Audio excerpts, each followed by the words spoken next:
अस्सलाम वालेकुम everyone, this is me Shri वसन फ्रॉम एमडी वाला एक और वीडियो के साथ हाजिर। आपका नम्स का टेस्ट डे आ गया है। 1 सितंबर को आपका नम्स का जो टेस्ट है उसके लिए आपने कैसे प्रिपेयर होना है, कौन से डॉक्यूमेंट्स लेके जाने हैं, कौन सा क्लिपबोर्ड होना चाहिए, इसके साथ साथ आपने OMR शीट जो बबल शीट होती है उसको फिल कैसे करने हैं, आपने बॉल पॉइंट्स कौन से यूज करने हैं बबल शीट फिल करते वक्त, और इसके साथ साथ आपके जो भी क्वेश्चन होंगे वो इस वीडियो के अंदर सारे के सारे क्लियर हो जाएंगे। आपने क्या करना है, इस वीडियो को एंड तक लाजमी देखना है, कोई भी पॉइंट आपने मिस नहीं करना और अपने नम्स के दोस्तों के साथ जरूर शेयर करना है ताकि उनका भी फायदा हो जाए। ये वीडियो काफी मेहनत के बाद बनाई जा रही है क्योंकि आपके लिए मैंने बॉल पॉइंट्स जाकर मार्केट से खरीदी हैं, आपके लिए OMR शीट जाकर मैंने प्रिंट कराई है, आपको वो बबल फिल करने का तरीका भी बताऊंगा। तो आपने क्या करना है, अपने दोस्तों के साथ इसको जरूर शेयर करना और हमारी वीडियो को अभी से लाइक कर दें और सब्सक्राइब भी कर दें चैनल को। तो अब आपको मैं बताता हूं, आपका टेस्ट है 1 सितंबर 2024। आपको मैं एक दिन पहले लेकर जाता हूं 31 अगस्त को। 31 अगस्त को आपने क्या करना है, आपने जो रिवीजन है कंप्लीट करनी होगी। अब आपने रात 9 या 10 बजे सो जाना है, रेस्ट करना है, अपनी नींद पूरी करनी है, या मैक्सिमम 11 बजे तक जो भी आपने रिवीजन करनी थी आपने कर ली है, जो आपने तैयार करना था कर लिया है। अब आपने खत्म कर देना है, फिनिश कर देना है, जो भी आपसे हो सकता था वो आपने कर लिया। अब आपने क्या करना है, रेस्ट करना है। रात 10 बजे आप सो जाए तो सुबह नमाज के टाइम उठेगा, 4:30-5 बजे जब नमाज होती है नमाज के टाइम उठेगा, नमाज पढ़नी है, नमाज के बाद तिलावत करनी है और अल्लाह से दुआ करनी है, या अल्लाह मैंने मेहनत कर ली, मैंने अपनी तरफ से 100% दे दिया, अल्लाह अब इनायत करना तेरा काम है। ये दुआ करनी है। दुरूद पाक का इस दिन बहुत ज्यादा विर्द करते रहना है और अपने पेरेंट्स से भी कहिएगा कि वो दुआई करते रहें।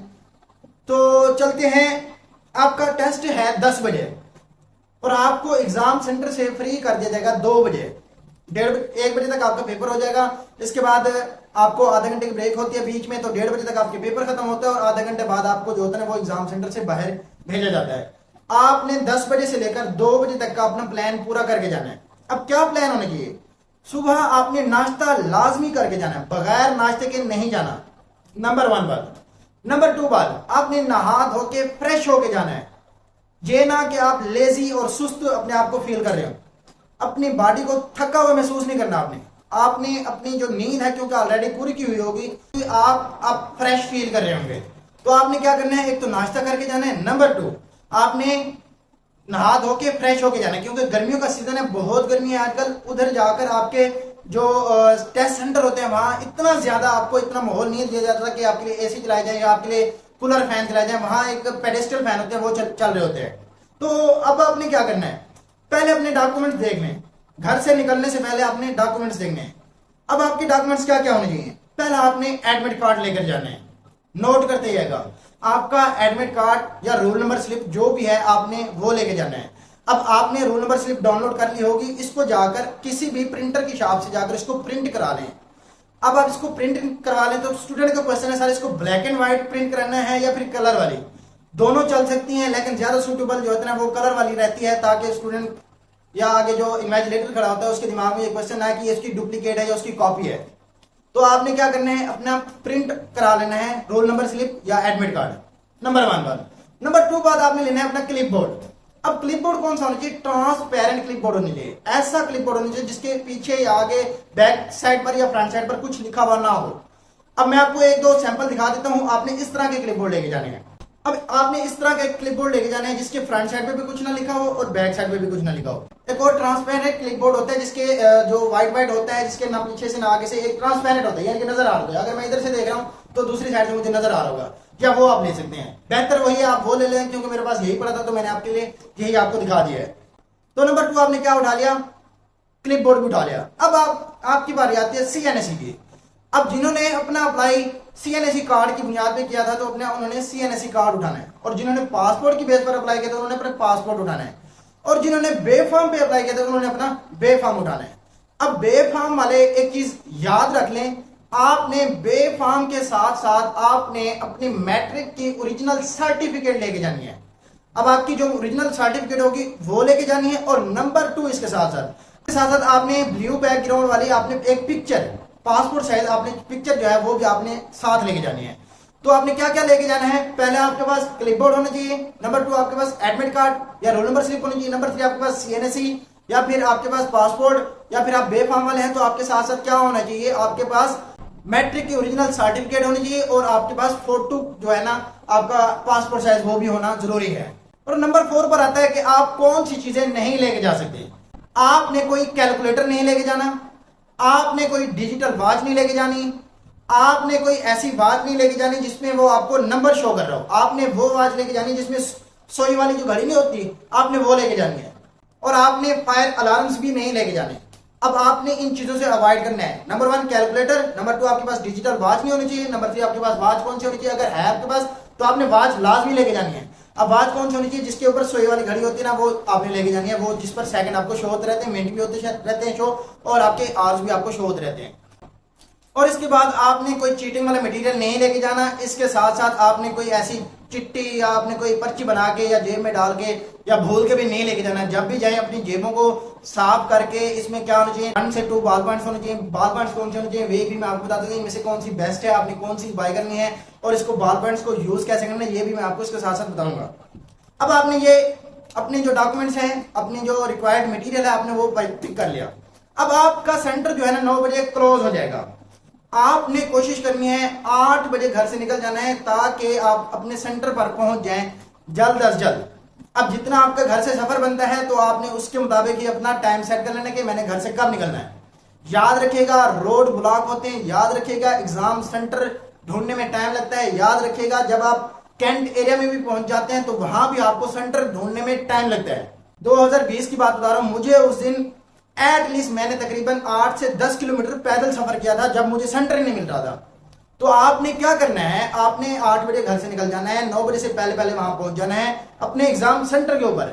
ये नहीं कि आप कैंट के एरिया के अंदर दाखिल हुए। अब आपका कैंट है ना, कैंट एरिया, अब कैंट एरिया का अब कैंट एरिया में एक स्कूल इस तरफ है, दूसरा उस साइड पे है, तीसरा इस साइड पे है, तो आपने सेंटर भी खुद ढूंढना है। तो इसके साथ साथ एक और चीज आपने याद रखनी है, आपके लिए पार्किंग के लिए कोई जगह नहीं बनाई जाएगी, तो आपने अपनी गाड़ी बाहर पार्क करनी होगी। अपने पेरेंट्स से कह दीजिएगा, जो पेरेंट्स मुझे देख रहे हैं तो उनको चाहिए अपनी पार्किंग जो है ना वो खुद से करेंगे अरेंज। स्टूडेंट्स को आप एंट्रेंस पर भेज देंगे तो स्टूडेंट्स आगे खुद जाकर अपना जो है ना वो हॉल ढूंढेगा, अपना एग्जाम सेंटर ढूंढेगा। तो आपने इस चीज का भी एहतियात करना है। अब आपको मैंने बता दिया आपने घर से कितने बजे निकलना है, वहां पहुंचना कितने बजे है। अब आपका 10 बजे होगा टेस्ट स्टार्ट। अब आप 9 बजे वहां पहुंच के गेट पर तो आपकी पहले चेकिंग की जाएगी। चेकिंग में आप वो देखते हैं कि आपके पास डॉक्यूमेंट्स जो रिक्वायर्ड है वो आपके पास है या नहीं है। इसके अलावा आपके पास कोई चिट्ठी या कोई आपके पास चीटिंग वाला मटेरियल तो नहीं है, या आपने कोई कैलकुलेटर तो नहीं उठाया हुआ, या इसके अलावा डिजिटल वॉच नहीं उठाई। आपकी पूरी कंप्लीट चेकिंग होती है तो आपको सेंटर में बिठा दिया जाता है। इसके बाद जैसे ही आप सेंटर में बैठेंगे तो आपको वहां अच्छा फील होने लग जाएगा, क्योंकि वहां एक आपको बिस्किट मिलेगा, एक आपको जूस मिलेगा और इसके साथ साथ एक आपको पानी की बोतल मिलेगी। मैंने जब 2020 में नम्स का पेपर दिया था तो मेरे आगे वाला भी बच्चा एब्सेंट था, मेरे पीछे वाला भी बच्चा एब्सेंट था, इस साइड वाला भी एब्सेंट था। तो मैंने क्या किया था, मुझे गर्मी ज्यादा लगती है, अभी भी देख लेंगे मुझे पसीना आ रहा है, तो मैंने आगे वाले बच्चे का पानी उठा के पी लिया, इस साइड वाले के बच्चे का भी पानी उठा के पी लिया। तो आपने क्या करना है, घर से कोई एडिबल चीज नहीं लेके जानी पहले से, कि खाना मैं बना के जाऊं या मैं कुछ लेके जाऊं, लेज वगैरह पापड़ वगैरह कुछ नहीं लेके जाना। आपको जस्ट वहां क्या मिलेगा, बिस्किट भी मिल जाएगा और उसके साथ साथ पानी भी मिल जाएगा और जूस भी मिल जाएगा, क्योंकि ऑलरेडी आपने नाश्ता किया हुआ होगा, इतना इनफ होगा। क्योंकि इस दौरान आपने अपने स्टमक का भी ख्याल रखना है कि आपके पेट में दर्द ना हो जाए। अब आपको 10 बजे पेपर दे दिया जाएगा। पेपर से पहले आपने किसी से कुछ डिस्कस नहीं करना, ये नहीं करना कि यार इसका फार्मूला क्या था, मुझे यार भूल गया, मुझे बताओ, कुछ नहीं आपने ऐसा डिस्कस करना। आपने क्या करना है, बस अल्लाह का जिक्र करते रहना है, या कोई विरद वजीफा या कोई आपने दुरूद पाक पढ़ते रहना है, अपने आप को बिजी रखना है, ना कि स्टडी की तरफ आने देना है। तो इसके बाद जब आपको एक पहले बबल शीट दी जाएगी। अब बबल शीट किस टाइप की होती है, मैं बबल शीट आपको दिखा देता हूं, इसके बाद इसको सॉल्व करने का तरीका भी मैं आपको दिखा दूंगा कि कैसे इसको सॉल्व करना है। मैं आपको बबल शीट दिखा रहा हूं क्योंकि मुझे इसके जो प्रिंट वाले हैं, कलर वाला प्रिंट बहुत अच्छा नहीं लगा, इसलिए मैंने इसका ब्लैक एंड व्हाइट जो है ना इसकी प्रिंट निकलवा लिया। ये आपको बबल शीट इस तरह की मिल जाएगी, इस तरह की आपको बबल शीट मिलेगी। तो आपने इसको फिल करना होगा, फिल करने के बाद आपने क्या करना होगा, इसको फिर से स्टार्ट करना है। तो आपको बबल शीट मिल गई, बबल शीट मिल गई है तो आपने इसको कैसे सॉल्व करना है। अब आते हैं बबल शीट की सॉल्विंग की तरफ। इससे पहले आपने बॉल पॉइंट्स कौन से लेने हैं। अब मैंने जो रिकमेंड किए हैं, जो मैंने खुद जाकर ढूंढे हैं, तकरीबन 20-25 बॉल पॉइंट्स मैंने उठाए हैं, उनमें से ये मैंने 3 सिलेक्ट किए हैं। एक है आपकी पियानो की, नंबर 2 है आपके पास सिग्नेचर वालों की, और नंबर 3 है आपके पास ये डॉलर वालों की।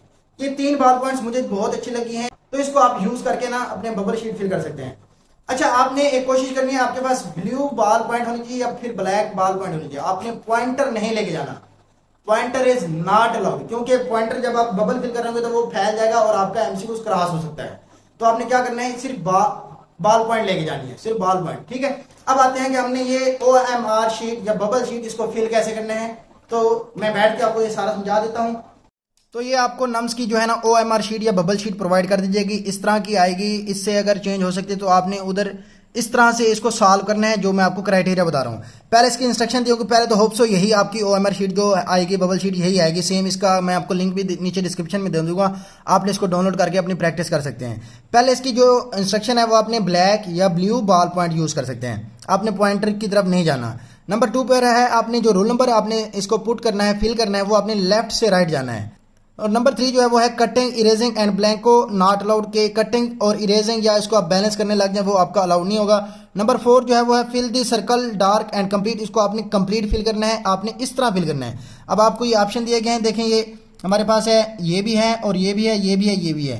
अब आपका आपने इसको कंप्लीट फिल करना है, ये आपका ठीक होगा। अदरवाइज अगर आपने इसको इस तरह फिल किया ये आपका गलत है, इस तरह फिल किया ये भी गलत है और इस तरह फिल किया आपका ये भी गलत हो गया। अब नंबर 5 पर है जो do not fold the sheet, आपने इसको शीट को फोल्ड नहीं करना। जिस तरह आपको शीट दीजिए गए हैं तो आपने शीट के ऊपर कुछ लिखना भी नहीं है कि आप लेट्स सपोज इधर बैठने लग जाए, इसका टिक कर दें या इसका गलत कर दें, इस तरह आपने कुछ नहीं करना। या इधर आप रफ पेज इसको बना लें, कुछ इस तरह आपने टाइप वगैरह नहीं करना। आपकी जैसे OMR शीट आई है आपने वैसे ही उनको वापस करनी है। अच्छा, इसके बाद जो लास्ट है, fill the blocks for as paper code given on right upper corner of the question. अब ये है आपके लिए बहुत इंपॉर्टेंट।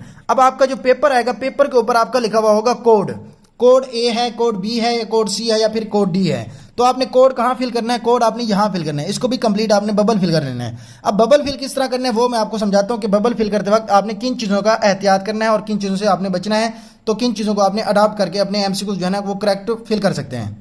अच्छा, आपने रोल नंबर भी पुट कर लिया आपने। अच्छा, इधर है ये जो वाला बॉक्स है, आपने इसके नेम लिखना है कैपिटल लेटर के अंदर, CNSE नंबर लिखना है, फादर्स नेम लिखना है, इसके बाद आपने टेस्ट सेंटर लिखना है सारा कैपिटल के अंदर, टेस्ट सिटी भी कैपिटल के अंदर, और डेट जो है ना आपने ये लिखनी है जो आपकी डेट बनेगी 1 सितंबर 2024। अच्छा, इसके बाद आ जाता है हमारा OMR शीट जो आंसर शीट है। अब इसकी तरफ आते हैं, ये जो आपका प्रॉब्लम आता है ना इसको हमने कैसे टैकल करना है। अब स्टूडेंट पहला क्वेश्चन करते हैं, सर हम जो पेपर 7 साल कर गए, लेट्स सपोज हमने बायो पहले पिक कर ली, बायो का अगर हम क्वेश्चन सॉल्व करते हैं तो हमने क्या इसको बबल शीट भी इसके साथ फिल करते हैं या इसको रहने दें, तो इस तरह का क्वेश्चन आता है। तो मैं पहले आपको ये रिकमेंडेशन कर दूं कि आपके लिए जो सबसे ज्यादा इजी सब्जेक्ट है, आपने पेपर आते ही इसको फौरन सॉल्व करने नहीं बैठने जाना। आपने एक बार 1 मिनट 2 मिनट आपने पूरे टेस्ट को देखना है कि इसके अंदर कैसे MCQs आए हैं, और आपने इसको देख के घबरा नहीं जाना, आपने रिलैक्स होकर ना इसको सॉल्व करना है। अच्छा, एक और चीज, अब हर किसी का पेपर कोड डिफरेंट है, हर किसी का MCQ नंबर डिफरेंट होगा। नकल करने की, चीटिंग करने की कोशिश नहीं करनी। अगर आपका गुजारा तुक्का लगाना भी है ना तो आपने उसको MCQ बताना है, केमिस्ट्री का ये है, अल्कोहल एंड फिनोल में से है, तो इसका आंसर क्या बनेगा। तो इस तरह मैं आपको थोड़ा सा एक और हिंट भी दे दूं, पहले तो आपने चीटिंग नहीं करनी क्योंकि आपको पेपर आता होगा।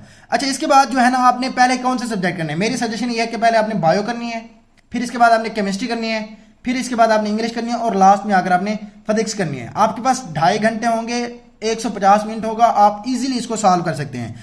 तो आपके पास टाइम बहुत इनफ होगा, आपने जल्दबाजी नहीं करनी, सुकून से, आराम से और तहम्मुल से और देख कर आपने बबल फिल करना है। स्टूडेंट्स यहाँ बहुत मिस्टेक करते हैं, बबल उसने लेट्स सपोज पहला फिल करना होता है, वो दूसरे पर फिल किए बैठा होता है, या तीसरा उसने फिल करना होता है, वो चौथे पे फिल किया बैठा, तो उसकी फिर तरतीब सारी खराब हो जाती है और 150 MCQ उसका सारा ज़ाया हो जाता है। तो आपने इस चीज़ से बचना है। तो आपको मैं बबल शीट का एक तरीका बता देता हूँ। आपने पहले अगर लेट्स सपोज 10 MCQ कर लिए हैं, तो एक पहला तरीका ये है कि आपने सारे MCQ पहला किया है, तो आपने उसका लेट्स सपोज 53 MCQ मैंने किया, इसका बनता है पहले डेल्टा, तो मैंने इसका डेल्टा फिल कर लिया। अब 54 है, इसका बनता है चार्ली, तो मैंने इसका चार्ली फिल कर लिया।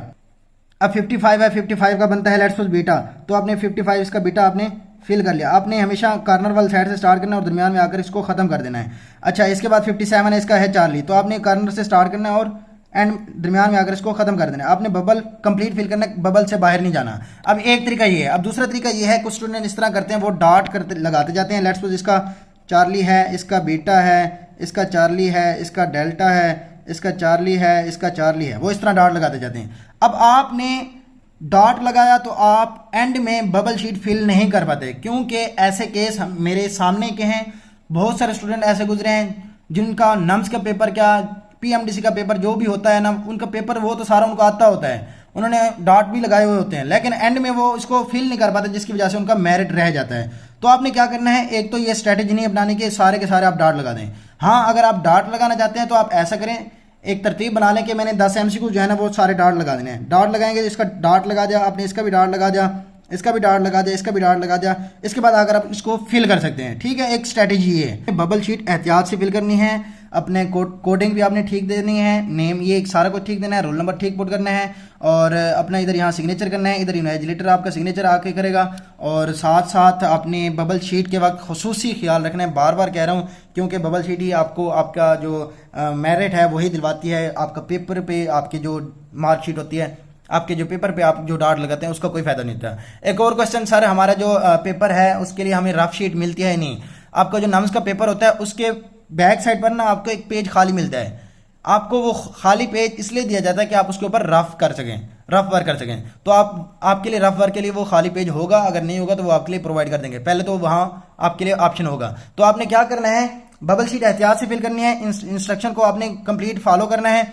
जो मैंने इंस्ट्रक्शन आपको बताई हैं आपने इनको फॉलो अप लाजमी करना है, गलती नहीं करनी, मिस्टेक नहीं करनी जी। तो आपने नम्स की बबल शीट फिल करने का तरीका सारा सीख लिया होगा।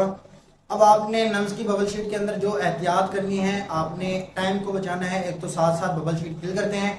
अगर आपकी एक आदत है कि मैंने पहले डॉट लगाना है, तो डॉट वाला तरीका मैंने आपको समझा दिया है। डॉट वाला तरीका इस तरह होगा, आपने पहले 10 डॉट लगाने, उसके बाद जो है ना आपने वो बबल फिल करना होगा, ठीक है। अच्छा, अगर आपने बीच में कोई एमसीक्यू आपने स्किप कर दिया तो आपने एमसीक्यू स्किप किया हुआ याद रखना है। ये ना हो कि आप उसका एमसीक्यू उसकी जगह कोई और फिल कर दें, ये भी आपने एहतियात करनी है। अब आपका पेपर हो जाएगा, आपका ऑलमोस्ट जो 2.5 घंटे हैं वो गुजर गए होंगे। आप पेपर आपसे ले लिया जाएगा वापस।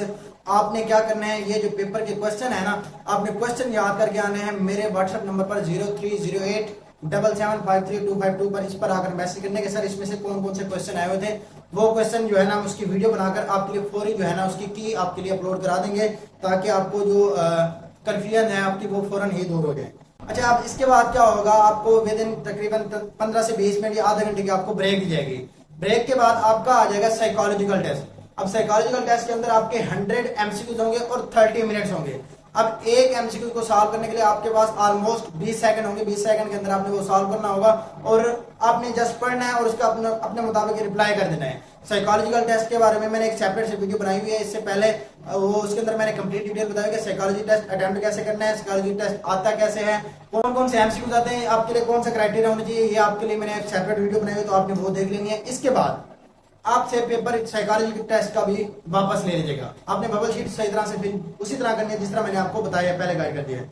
तो इसके बाद आपसे पेपर ले लीजिएगा, आप पुरसुकून हो जाएंगे। इसके बाद 10 से 15 मिनट लगेंगे आपको एग्जाम हॉल से बाहर निकलते हुए। उसके बाद आपके पेरेंट्स आपको ले जाएंगे, पेरेंट्स लेके जाएंगे, तो आप अपने चेहरे पर मुस्कुराहट लाते हुए जाएं।